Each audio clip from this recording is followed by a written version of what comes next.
So I'm going to do a book review on a book called Dynamic Tension by Harry Wong, and this was the original book. It was since changed to Dynamic Strength because the Charles Atlas program, or Charles Atlas LLC or LTD or whatever it is, they own the term Dynamic Tension. So it was later changed to Dynamic Strength. But before I get into that, I want to handle this. Now, one of my commenters referred to me as a, quote, a nutter. Now, let me explain. This is why people don't take the British seriously. Their language is absolutely absurd.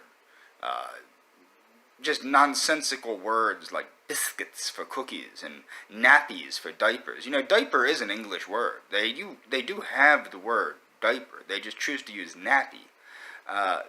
Just ridiculous slang, very effeminate terms. That's why nobody takes the British seriously. And there was a comedy stand-up done by this guy Russell Peters, and he said, the Spanish speak Spanish with a lisp. So what's funny is he was explaining that in Latin America they don't, and it was because they said, you know, the Spanish would say, now say this like us, and then the Latin Americans would go, no, because he's gay, okay? It's the same thing with the Americans and the British. We can't talk that way. We'd have to kick our own asses if we talked that way. Now, let's get back into this book. Dynamic Tension by Harry Wong. This is an excellent total body workout program that deals with strengthening the body. It has many warm-up exercises that you will need. And essentially it does have a lot of what are called isometric exercises, which are exercises where you use the force of your own body against it. Now, I actually like this book more than a book that was written by a guy named Pavel Tsatsouline called The Naked Warrior. And The Naked Warrior, I don't think, has as much meat to it as this book. But it does borrow a lot from the same concepts of dynamic tension. But what Pavel points out is this is a way to, quote, turn the brakes off. Now, what happens with the human body is we have, basically we have a sensory system that says, stop doing this or you're going to get hurt. What Pavel said is if you went to insane asylums in Soviet Russia, you'd see that the bars in the prison, in these insane asylums, would be bent. You're talking about like 2-inch thick iron bars by the inmates because they have no off mechanism in their brain.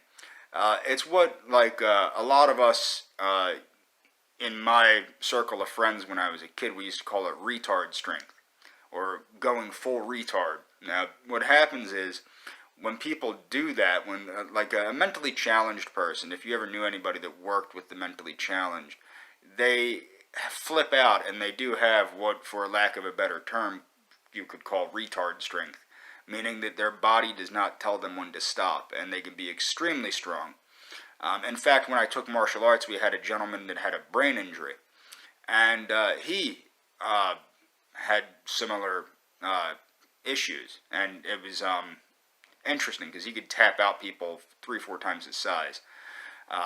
Just because he was that strong, he didn't have the off switch. But what I want to do is get back into this book.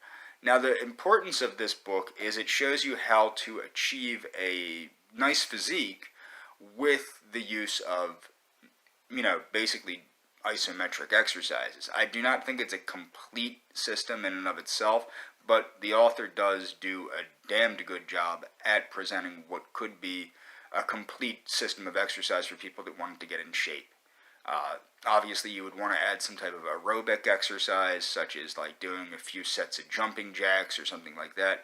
But other than that, this is a complete system of strengthening exercises, flexibility exercises, and balancing exercises. So I would highly recommend this book.